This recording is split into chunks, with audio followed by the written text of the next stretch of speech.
बंदूकबाज आमदार गणपत गायकवाडला अटक केली आहे। शिवसेना नेत्यावर गणपत गायकवाडांनी गोळीबार केला होता। गणपत गायकवाडसह तिघांना अटक केली आहे। आमदार गायकवाडाचा गुंड स्टाईलनं पोलीस ठाण्यात हा गोळीबार होता।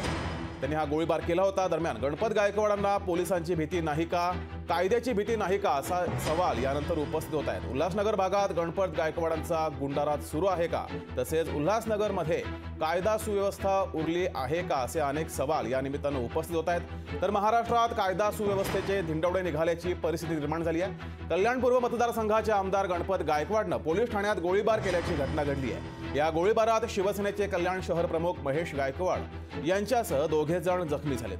धक्कादायक बाब म्हणजे गणपत गायकवाडनं पोलीस ठाण्यात पोलीस निरीक्षकासमोरच हा गोळीबार केलाय। या गोळीबारात महेश गायकवाड यांना 2 गोळ्या लागल्यात।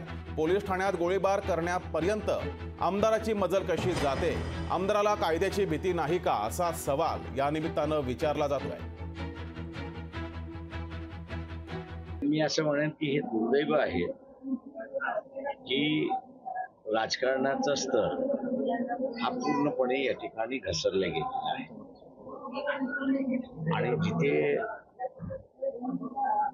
मसल पॉवर नव्हतं ते आता मसल पॉवर सुद्धा यायला लागले। म्हणजे सत्ता हा पैसा असं जोडलं गेलं होतं, त्याला आता मसल पॉवर जोडलं गेलेलं आहे। हे दुर्दैवी असं मी त्या ठिकाणी म्हणतो आणि या घटनेचा असणारा सर्वांनी निषेध केला पाहिजे। आता जनतेला आमचं असणारं आव्हान आहे की असे जे स्वतःला राजे समजायला लागले त्यांना पहिल्यांदा असणारं घरी बसवा, त्याच्याशिवाय दुसरा मार्ग नाही। लोकशाही मराठी ऐका, पहा, जागरूक रहा।